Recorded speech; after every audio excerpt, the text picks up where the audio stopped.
Hello students, welcome to this channel. I hope आप covid guidelines को follow करते हुए अपने घर पे बिल्कुल फिट हो, फिजिकली फिट हो, सेफ हो और मेंटली फिट रहने के लिए यानी कि अपने स्टडीज़ को कंटिन्यू रखने के लिए आप इस चैनल पे मुझसे जुड़ सकते हो। बिकॉज इसमें हम 10th क्लास की मैथमेटिक्स कवर करेंगे चैप्टर वाइज और मैं कोशिश करूँगा पूरा सिलेबस कवर हो जाए और ये आपके लिए फ्री ऑफ कॉस्ट है। तो आपका सपोर्ट चाहता हूँ और मुझे मोटिवेशन वहीं से मिलेगा कि आप वीडियोस को देखते रहें, वीडियोस को लाइक और शेयर करते रहें अपने फ्रेंड्स के साथ, क्योंकि मैं बच्चों से कनेक्ट होना चाहता हूं। जितने ज़्यादा बच्चों से कनेक्ट रहूँगा अपने चैनल के लिए वो उतना ही बेनिफिशियल होगा। स्टूडेंट्स किसी भी बोर्ड के हों, किसी भी स्टेट के हों, किसी भी स्कूल के हों, कोई फ़र्क नहीं पड़ता इस बात से। तो पॉजिटिव होप के साथ हम ये लेक्चर शुरू करते हैं। ओके, आप स्क्रीन पे देख सकते हो, हम स्टार्ट कर रहे हैं फर्स्ट चैप्टर रियल नंबर से। Class 10th mathematics, this is first chapter. So real number क्या होते हैं? 9th क्लास में आपने इतना बेसिक सीखा होगा, मैं उम्मीद करता हूँ। रियल नंबर्स होते हैं सारे रेशनल और इरेशनल नंबर का अगर कलेक्शन हम लें, उनको कंसीडर करें, यानी कि सारे रेशनल और इरेशनल नंबर उन सबको कंसीडर करें तो वो सभी रियल नंबर्स होंगे। और रियल नंबर्स के बाद हमारे पास इमेजिनरी नंबर्स और कॉम्प्लेक्स नंबर्स भी आते हैं, बट 10th क्लास की जो सिलेबस है, जो मैथ्स का सिलेबस है, उसके स्कोप में नहीं है। तो रियल नंबर्स को हम स्टडी करेंगे इस चैप्टर में। अब वीडियो स्टार्ट करने से पहले मैं आपको बताना चाहता हूं कि हम कौन से पॉइंट्स कवर करेंगे। तो स्टूडेंट्स, जो पॉइंट्स हम कवर करेंगे इस चैप्टर में वो होंगे HCF, LCM, Euclid's division lemma, then division algorithm, prime numbers, irrational numbers and role of denominator in decimal expansion. अब ये जो सारे टॉपिक है ना, ये सारी एक्सरसाइज में 1 बाय 1 आएंगे, जैसे 1.1, 1.2, 1.3, तो धीरे धीरे सारे पॉइंट्स आएंगे 1 बाय 1 करके। अब पहले 2 पॉइंट पर अगर हम फोकस करें तो काफ़ी इजी हैं, इनके बारे में आप जानते हो। यूक्लिड डिवीजन लीमा और डिवीजन एल्गोरिथम ये आपके लिए थोड़े से नए हैं। और लास्ट की जो 3 टॉपिक्स है ये भी आप जानते हो, ठीक है। तो दो जो पॉइंट्स ये यहाँ पर आप देख रहे हो, पॉइंट नंबर 3 एंड 4, ये वाले पॉइंट्स, ये वाले इंपॉर्टेंट है और ऑलमोस्ट पूरा चैप्टर इन्हीं पे हम फोकस करके चलेंगे। तो हम वापस अपनी एनसीईआरटी में लेते हैं और आप देख रहे हो कि मैं यहाँ स्क्रीन पर जो है वो कंटेंट्स मेरा सारा एनसीईआरटी का है। तो ये मैंने इसलिए सेलेक्ट किया है कि आपके लिए इजी रहेगा, बेनिफिशियल भी रहेगा, क्योंकि अगर हम कहीं और से नोट्स लें या कोई और कंटेंट्स लें तो वो मिसमैच होगा। बिकॉज आप सबके पास एनसीईआरटी है, तो यहीं से हम सारे पॉइंट्स को क्लियर करेंगे 1 बाय 1 और ये बिल्कुल बेटर देन द बेस्ट रहेगा। ओके, कोई भी इंपॉर्टेंट पॉइंट होगा वो मैं इसमें हाईलाइट कर दूंगा। और अगर कुछ ऐसे पॉइंट्स हुए जो इस बुक्स में नहीं मिलेंगे आपको, तो वो मैं आपको स्पेशली बताऊंगा। उसको आप अपनी कॉपी में नोट कर सकते हैं, आप अपनी बुक में नोट कर सकते हैं कहीं भी। तो रियल नंबर्स के साथ स्टार्ट करेंगे हम। रियल नंबर्स के बारे में कुछ थोड़ा सा कुछ यहाँ पे एक्सप्लेनेशन दिया हुआ है कुछ एग्जाम्पल्स के साथ में, वो आप पढ़ लेना, या आपको सिर्फ 2 मिनट लगेगा इसको पढ़ने में। और यहाँ पर देखो ये दे रखा है कि ये कुछ इरेशनल नंबर्स होते हैं जो 9th क्लास में हमने पढ़ा है कि अगर प्राइम नंबर्स का रूट निकाले हम तो ऑलवेज इरेशनल होता है। हालांकि और भी नंबर्स होते हैं इरेशनल, बट प्राइम नंबर्स अगर आते हैं रूट के अंदर तो वो इरेशनल होते हैं। देखो यहाँ पे थोड़ा सा नीचे दे रखा है p upon q where q not equal to 0, ये होती है रेशनल नंबर की डेफिनेशन ऑब्वियसली।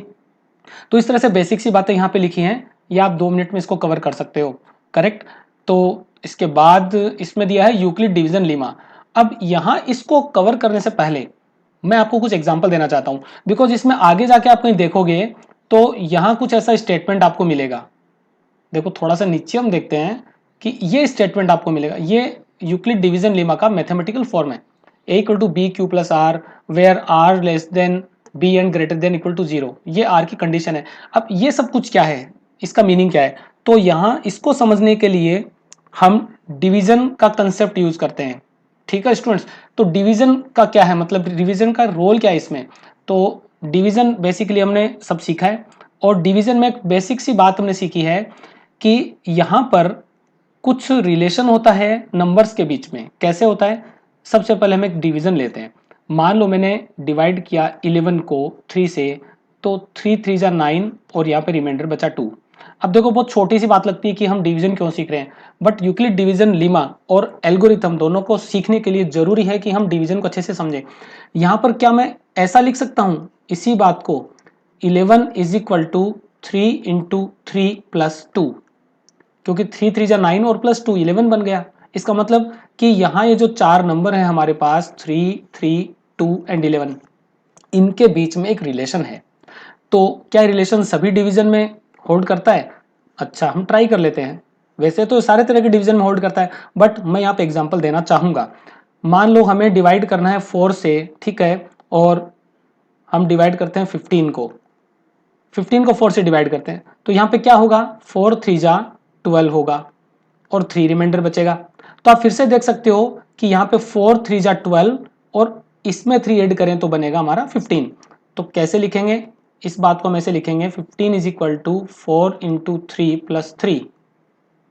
तो वापस वही कंसेप्ट आ गया, जैसा हमने यहाँ पे स्टेटमेंट लिखा था, मतलब ये एक इक्वेशन बन गया। अब तो वही इक्वेशन हमने उसी तरह का अब यहाँ पे लिखा है इस डिवीजन के लिए। आप देख सकते हो 4 3 12 प्लस 3 इक्वल टू 15। तो इस तरह के स्टेटमेंट को हम कहते हैं यूक्लिड्स डिवीजन लेमा। अब जनरल फॉर्म हम कैसे बनाएं, ये तो एक पर्टिकुलर डिवीजन की बात हुई। तो जनरल फॉर्म में हम ये लिखते हैं कि मान लो हमने किसी भी नंबर a को b से डिवाइड किया, ओके, और कोई q टाइम्स हमने डिवाइड किया, यहाँ पे कोई नंबर मिला हमें, कुछ भी हो सकता है, रिमाइंडर हमें मिला r, जैसा कि आप ऊपर वाली डिवीजन में देख सकते हो। तो ये डिवीजन वाला कंसेप्ट सारा हम यूज में ले रहे हैं। अब हम यहाँ पे a को इस तरह से लिखेंगे, a is equal to b into q plus r, और इस तरह से भी लिख सकते हो a is equal to b q plus r. तो ये होता है यूक्लिड डिवीजन लीमा। मीन्स कोई भी दो a और b जो पॉजिटिव इंटीजर है, अगर हम ये कहें कि a b से बड़ा है, a is greater then b, तो a को b से डिवाइड करने पर हमें q कोशेंट मिलेगा और r रिमाइंडर मिलेगा। तो q को याद कर सकते हो आप, q for quotient, r for remainder. और यहाँ पर r की कुछ वैल्यूज होती हैं जो इस रेंज में आती हैं, मतलब इसके साथ में ये भी लिखोगे आप, comma r is greater than और equal to 0 and less than equal to b। But ये क्यों होता है, तो इसको समझने के लिए मैं कुछ डिविजन्स का एग्जांपल लूंगा। तो मैं बच्चों इस तरह से यूज करूंगा कि एनसीईआरटी का कंटेंट्स भी हाईलाइट करता रहूंगा और साथ साथ में मुझे जो भी एक्सप्लेन करना है मैं इस टूल की हेल्प से आपको समझाता रहूंगा। ओके, चलो हम कुछ डिवीजन करते हैं। मान लो हम 4 से डिवाइड कर रहे हैं, ठीक है, किसको डिवाइड कर रहे हैं, 16 को। तो हमने कहा 4 4 जा 16, रिमाइंडर आ गया 0। चलो कुछ और डिवीजन करते हैं। मान लो हमने डिवाइड किया 17 को 4 से, फिर से 4 4 जा 16 और रिमाइंडर मिला 1। फिर से हम डिवाइड करते हैं 18 को, तो 4 4 जा 16 और रिमाइंडर मिला 2। फिर से एक और डिवीजन करते हैं, 19 को डिवाइड करते हैं 4 से, 4 4 जा 16 एंड रिमाइंडर मिला 3। अच्छा, क्या होगा हम एक और डिवीजन करें, चलो थोड़ा सा यहाँ पे कर लेते हैं। अब 19 के बाद में 20 लेते हैं, तो 4 5 जा 20, रिमाइंडर मिला 0। एक और डिवीजन लेते हैं 21, ठीक है, दिस इज लास्ट वन। सो 4 5 जा 20 और रिमाइंडर मिला 1। अब यहाँ पर हम अगर रिमाइंडर्स के पैटर्न को देखें तो क्या मिल रहा है, तो रिमाइंडर्स के पैटर्न को देखें तो यहाँ पे देखो 0 1 2 3, फिर से 0 1, तो आगे ऐसा ही पैटर्न हमें मिलेगा 0 1 2 3 0 1 2 3। इसका मतलब क्या है, क्या हम इन नंबर्स को 4 से रिलेट कर सकते हैं? ऑब्वियसली देखो 0 1 2 3 4 से स्मॉलर है, यानी 4 से छोटे हैं, 4 कभी नहीं मिलेगा। आप 4 से किसी भी नंबर को डिवाइड करो, आपको 4 कभी नहीं मिलेगा, रिमाइंडर में 4 नहीं मिलेगा। इसी तरह से हम कह सकते हैं किसी भी नंबर को अगर हम 7 से डिवाइड करें तो रिमाइंडर 7 कभी नहीं मिलेगा, क्योंकि अगर 7 आया भी तो आप उसको फिर से डिवाइड कर दोगे, क्योंकि आप तो स्मार्ट हो, आप फिर से डिवाइड कर दोगे तो रिमाइंडर 0 बन जाएगा। इसका मतलब कि रिमाइंडर्स के बीच में, रिमाइंडर्स और जो हमारा डिविडेंड है उनके बीच में कोई रिलेशन तो है। तो रिलेशन क्या है कि यहाँ पे जो हमें रिमाइंडर मिला वो रिमाइंडर हमें मिला 0 1 2 एंड 3। मतलब हम ये कह सकते हैं कि r is greater then 0 and smaller than 4, ये हम कह सकते हैं ऑब्वियसली। तो इसी तरह से ये रिलेशन जो है इसको अगर हम जनरलाइज करें तो a equal to b q plus r के लिए हम क्या लिखेंगे, देखो यहाँ पे मैं लिख रहा हूं कि अगर हमने a को डिवाइड किया जैसा कि हम पहले कर चुके हैं, तो q टाइम्स डिवाइड हुआ, यहाँ कोई नंबर आया होगा और सब्ट्रैक्ट किया तो r मिला। तो यहाँ पर हम लिखते हैं a is equal to b q plus r, ठीक है। तो ऊपर वाले डिवीजन से अगर कंपेयर करें, आप देख सकते हो कि अगर मैं इस डिवीजन को अगर थोड़ा सा एक्सप्लेन करूं तो मैं यहाँ पे ये लिखूंगा, मैं यहाँ पे क्या लिखूंगा, 17 is equal to 4 into 4 plus 1। तो यानी कि ये जो 1 है यहाँ पे, ये इस 4 से हमेशा स्मॉलर रहेगा। अब यहाँ पे 0 भी हो सकता है, 2 भी हो सकता है, 3 भी हो सकता है, डिपेंड करता है हम किस नंबर को 4 से डिवाइड करते हैं, कौन सा नंबर 4 से डिवाइड कर रहे हैं हम, तो उस केस में रिमाइंडर हमारे अलग अलग होंगे, ठीक है। तो ये क्या होंगे, ये 4 से हमेशा कम रहेंगे। कितना कम रहेंगे, 1 कम रहेंगे, 4 से 1 कम ओनली। इट मीन्स कि r की जो वैल्यू है वो 0 हो सकती है, 1 हो सकती है, 2 3 कुछ भी हो सकता है, कि लास्ट में कहां तक होती है, b - 1 तक रहेगी, b नहीं आएगी कभी भी। तो ये r जो होगा इस b से हमेशा कम रहेगा, ठीक है। इसलिए हम कहते हैं कि जो r की वैल्यूज हैं वो 0 से लेकर और b से कम रहेगी, b से कम कितना, 1 कम रहेगा। इसीलिए ये स्टेटमेंट साथ में लिखा जाता है। आई होप आपको समझ में आ गया होगा। मैं एक एग्जांपल और देना चाहता हूं स्टूडेंट्स आपकी कन्वीनियंस के लिए। चलो अब हम डिवाइड करते हैं 7 से, कोई बात नहीं, 7 से डिवाइड किया, जैसे हमने 14 को, 7 2 जा हुआ 14, रिमाइंडर 0। फिर 14 की जगह पे एक नंबर लिया हमने 15, ठीक है, तो 7 से डिवाइड किया, 7 2 जा 14, रिमाइंडर मिला 1।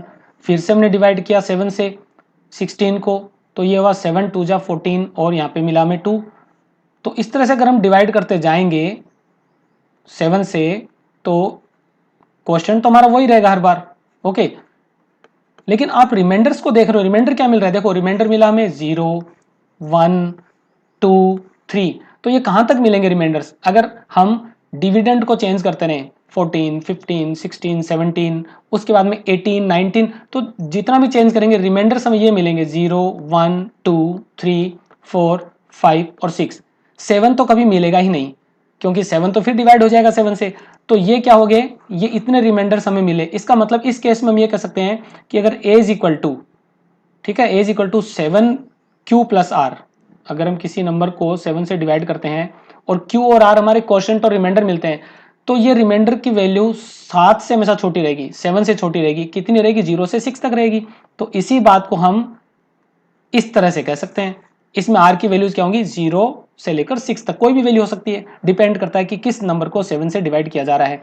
और ये जो स्टेटमेंट हम लिखते हैं ये यूक्लिड डिवीजन लेमा होता है। फाइनली आप कह सकते हो a is equal to b q plus r, where r is greater than equal to 0 and less than equal to b। ये है यूक्लिड डिवीजन लेमा, जहां पर a और b कोई नंबर्स हैं पॉजिटिव और a is greater then b होगा, क्योंकि a को b से डिवाइड कर रहे हैं, ठीक है। अब इस लेमा को हम बार बार यूज करते हैं तो हमारे पास मिलता है यूक्लिड डिवीजन एल्गोरिदम। अभी एल्गोरिदम क्या होता है तो हम स्टेप बाय स्टेप देखते हैं। चलते हैं फिर से अपनी एनसीईआरटी के ऊपर। ये हो गया हमारा यूक्लिड डिवीजन लेमा, तो ये आपको याद रखना है। और यहां पर गिवन है for each pair of positive integers a and b we have found whole numbers q and r satisfying the relation. तो ये वाला जो स्टेटमेंट है ना मैथमेटिकली जो लिखा हुआ है, ये है यूक्लिड डिवीजन लेमा। तो लीमा क्या होता है, लीमा एक्चुअली आप बुक में देख सकते हो गिवन है, ये कहीं गिवन होगा, मैं आपको बता देता हूँ। Lemma is a proven statement that is used to prove other statements. Means कुछ प्रूवन होता है, उसको हम बाकी स्टेटमेंट्स को प्रूव करने के लिए यूज में लेते हैं। अच्छा, यहाँ पर अब कुछ एग्जाम्पल्स हैं, तो ये आप सोल्व कर लेंगे आई होप। और लीमा का ये स्टेटमेंट रहा, ठीक है, ये प्रॉपर स्टेटमेंट है थ्योरम 1.1। तो ये वाला जो है ये इसका पूरा स्टेटमेंट है। आई होप स्क्रीन पे आपको सब कुछ विजिबल होगा अच्छे से। ऑलराइट, ओके, ये कोई एल्गोरिथम का जो बता रखा है इन्होंने, मैथमेटिशियन थे, इनके नाम पे एल्गोरिथम का जो है वो नाम रखा गया था। अच्छा, एक बहुत ही अच्छा एग्जाम्पल आ रहा है 455 एंड 42। अब यहाँ पर जो टॉपिक है ये है यूक्लिड डिवीजन एल्गोरिथम। एल्गोरिथम क्या होता है मैं आपको बता देना चाहता हूँ। हम एल्गोरिथम क्यों यूज करते हैं, ओके। देखो स्टूडेंट्स, एल्गोरिथम हम यूज करते हैं एचसीएफ फाइंड करने के लिए। अब आप सोच रहे होंगे कि एचसीएफ तो हम ऐसे भी फाइंड कर सकते हैं, करेक्ट, तो हम इसका यूज क्यों करें। तो एचसीएफ हमने फाइंड किया है प्राइम फैक्टराइजेशन करके और बहुत सारे अलग अलग मेथड से पहले कुछ क्लासेस में, बट यहाँ पर हम एल्गोरिथम का यूज करेंगे। बट सबसे पहले हम जानते हैं कि एल्गोरिथम क्या होता है, ओके। जनरली जब एल्गोरिथम की बात करते हैं तो एल्गोरिथम होता है, एल्गोरिथम को हम ऐसे डिफाइन करेंगे, it is a set of some operations which are performed in particular sequence. मतलब कुछ ऑपरेशंस होती है जिनको हम सीक्वेंस में परफॉर्म करते हैं, या हम कह सकते हैं कुछ स्टेप्स होती हैं जो पर्टिकुलर सीक्वेंस में होती है, उनको हम परफॉर्म करते हैं। जैसे यहाँ पर कुछ स्टेप्स गिवन है, जो आपकी एनसीईआरटी है उसमें गिवन है, उसको हम आगे देखेंगे इस लेक्चर में। तो हम यहाँ यूक्लिड डिवीजन एल्गोरिथम को कैसे यूज करते हैं, अभी आपने पढ़ा Lima, okay, Euclid division Lima, और नेक्स्ट हम पढ़ रहे हैं यूक्लिड डिवीजन एल्गोरिथम। इस एल्गोरिथम का पार्ट है ये लीमा। मींस लीमा को हम बार बार यूज करेंगे, रिपीटेडली बार बार यूज करेंगे। कब तक करेंगे, जब तक कि हमें रिमाइंडर 0 ना मिले, तो ये हमारी कंडीशन रहेगी। रिमाइंडर 0 नहीं मिलेगा तब तक हम डिवीजन करते रहेंगे। और ये इस तरह की जो सीक्वेंस है इसी को हम एल्गोरिथम कहते हैं। तो अभी हम फिर से एनसीईआरटी पे चलते हैं और आप देख सकते हैं कि यहां पर ये कुछ एचसीएफ हमें फाइंड करना है 455 एंड 420, सॉरी 42। तो 455 एंड 42 इसका हम इन दोनों का एचसीएफ फाइंड करते हैं। तो कैसे करेंगे, हमें पता है कि इससे बिगर है, तो सबसे पहले हम डिवाइड करेंगे इसको 42 से। 42 से हमने डिवाइड किया तो हमें पता है 10 टाइम्स डिवाइड हुआ और ये हुआ 420 और 420 के बाद में रिमाइंडर बचा 35। ओके, उसके बाद में हम इस 42 को इस 35 से डिवाइड करेंगे। मींस अभी भी जो हमारा डिविडेंड था, डिविडेंड क्या था 42 और रिमाइंडर था 35।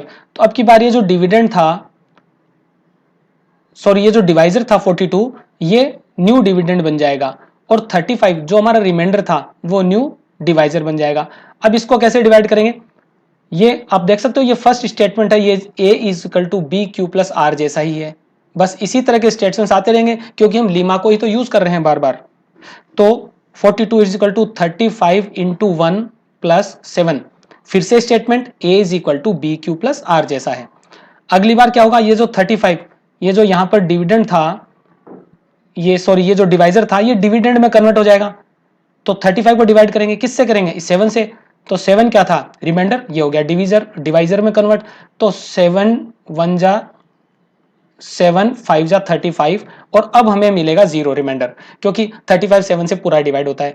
तो आप देख सकते हो कि ये तीनों स्टेप्स में हमें यहाँ पर 0 नहीं मिला, यहाँ पर नहीं मिला, यहाँ पर हमें 0 मिला। तो जैसे ही रिमाइंडर 0 हुआ हम इस प्रोसेस को रोक देंगे, स्टॉप कर देंगे यहाँ पर, और हम कह देंगे जो HCF है वो 7 है। मीन्स इक्वल साइन के बाद में जो नंबर आ रहा है, जस्ट जो नंबर आ रहा है वो हमारा HCF होगा। तो हम कहेंगे HCF इज 7। तो 455 और 42 का HCF 7 होगा, यानी कि 7 वो बिगेस्ट नंबर है जो इन दोनों को पूरा डिवाइड करता है। और भी नंबर हो सकते हैं बस 7 बिगेस्ट नंबर है, ठीक है। तो इस तरह से हम यहाँ HCF फाइंड करेंगे और यहाँ पे आप देख रहे हो सारी स्टेप्स वहीं आ रही है ना, ये देखो। और लास्ट में ये रिमाइंडर 0 आ रहा है। और आई थिंक जो भी मैं हाईलाइट कर रहा हूँ यहाँ पर एनसीईआरटी में आपको अच्छे से विजिबल हो रहा होगा। ओके, तो यहाँ पर हम कहेंगे HCF इज 7। बस यही डिवीजन एल्गोरिथम है। अब इसके कुछ स्टेप्स हैं, हालांकि कभी एग्जाम में नहीं पूछी जाती है, ना ही हमें कहीं लिखनी है, फिर भी आपको ध्यान रखना चाहिए, कंसेप्ट जिससे क्लियर रहेगा कि दो पॉजिटिव इंटीजर्स हैं C और D, इस तरह से है कि C D से बड़ा है, क्योंकि बड़े को हम छोटे नंबर से डिवाइड करेंगे। तो हम क्या कहेंगे, apply Euclid division algorithm sorry lemma to C and D, so we find whole numbers Q and R such that C is equal to DQ plus R। बाकी कंडीशन आगे गिवन है, no problem. Second step, if R is equal to 0 D is the HCF। मतलब अगर पहली step में हमारा 0 आ जाता है तो नो डाउट हम HCF बता सकते हैं। बट अगर R 0 नहीं है, not equal to 0, then apply the division lemma to D and R again, ठीक है। तो D और R पे देखो, ये रहा D जो मैंने हाईलाइट किया और ये रहा R। तो अब की बार D को हम R से डिवाइड करेंगे। थर्ड स्टेप क्या करी है, continue the process till the remainder is 0। The divisor at this stage will be the required HCF। यानी अब की बार जो डिवाइजर था ना लास्ट में, वही HCF होगा। अब आप देख सकते हो यहाँ पर 7 जो था वो डिवाइजर था हमारा, ये देखो ये 7 डिवाइजर था क्योंकि हमने 35 को 7 से डिवाइड किया था। तो बस इस टाइम पर ये जो डिवाइजर है यही हमारा HCF होता है।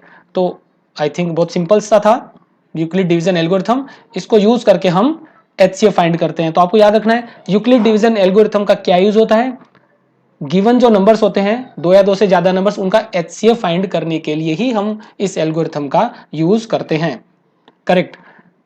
इसके थोड़ा सा आगे चलते हैं हम। अच्छा, यहां पर ये नंबर है, ओके, ये 2 नंबर्स है तो मैं इसको यहीं पे एक्सप्लेन कर देता हूं, it will be well and good, क्योंकि सारा कुछ सोल्व कर रखा है। देखो ये 2 नंबर्स हैं, ये वाला बिगर है इसमें, तो इसको डिवाइड किया, 3 टाइम्स डिवाइड हुआ और ये रिमाइंडर मिला। आप देख सकते हो रिमाइंडर कौन कौन से हैं, देखो 272, 148, 124, 24। तो अलग अलग रिमाइंडर्स हमें मिल रहे हैं, लेकिन जब तक 0 ना मिले हमें कंटिन्यू रखना है इस प्रोसेस को। 4 मिला और अब की बार 0 मिला। तो जैसे ये नंबर 0 मिला रिमाइंडर, ये वाला जो नंबर आता है इक्वल के जस्ट लास्ट में, मींस यहाँ पर जो डिवाइजर है ये वाला हमारा HCF होगा। और आंसर देखो क्या आ रहा है, HCF, the HCF of both this numbers is 4। तो इस तरह से इसको हम अप्लाई करेंगे। Now there are some remarks, remarks के यहाँ कुछ पॉइंट्स है जो आपको देख लेने हैं, तो ये आपकी फिंगर टिप्स पर रहेंगे। उसके बाद हम चलते हैं एग्जाम्पल 2।